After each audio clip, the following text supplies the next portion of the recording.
actually think America can actually bounce back and overcome this man? Do you actually think that you can overcome Obama?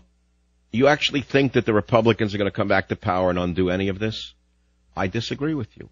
I don't think you know about the surprises that are in this bill, but they found one of them. Do you remember when Obama was boasting about a civilian national security force bigger and stronger than the U.S. military? We cannot continue to rely only on our military in order to achieve the national security objectives that we've set.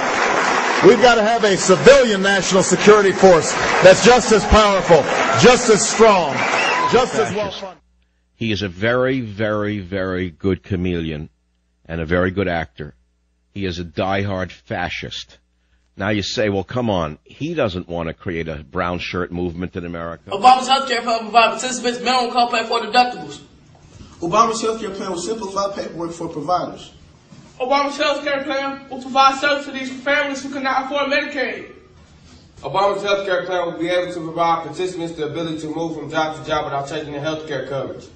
Obama's health care plan will extend coverage to young adults up to the age of 25 through their parents' plan. Obama's health care plan will not turn any American away from any insurance plan. Obama's health care plan will offer health information technology. Obama's health care plan will reform our market structure to increase competition. Obama's health care plan will offer federal reinsurance to employers. John Team, retreat! To pass the bill so that you can find out what is. But the Democrats' health care legislation added a certain special text to Section 203 of the Public Health Service Act that, in fact, addresses this very issue of a civilian national security force, and that is called the Ready Reserve Corps. The funding went up to $12,500,000. But what you don't know is that the amendment, as stated, has not been publicized. Obama said before the election that we need to have a civilian defense corps as well funded and as well armed as the armed services. So exactly what do we mean by this? What does he mean when he says we cannot continue to rely on our military in order to achieve the national security objectives that we've set? That we've got to have a civilian national security force that's just as powerful, just as strong, just as well funded. Well, some people think that the health care bill in Section 203 of the Public Health Service Act already has laid the groundwork for a new brown shirts under the guise of the Reserve Corps officers that we are so concerned about. The funding for the purpose of carrying out this new army are already in place. Commissioned officers of the Ready Reserve Corps are appointed only by the President. And commissioned officers of the Health Army are appointed by the President with the advice and consent of the Senate. Well, what does that mean? What do they actually do?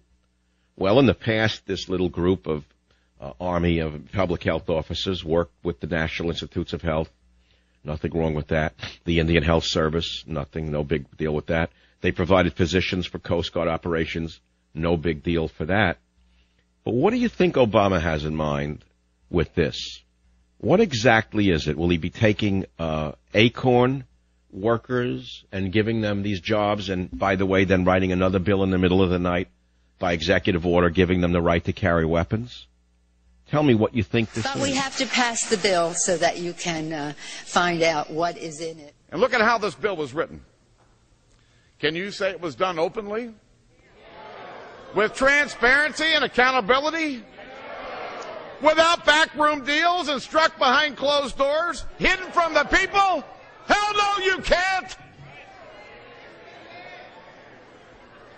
Have you read the bill? Have you read the reconciliation bill? Have you read the manager's amendment? Hell no, you haven't!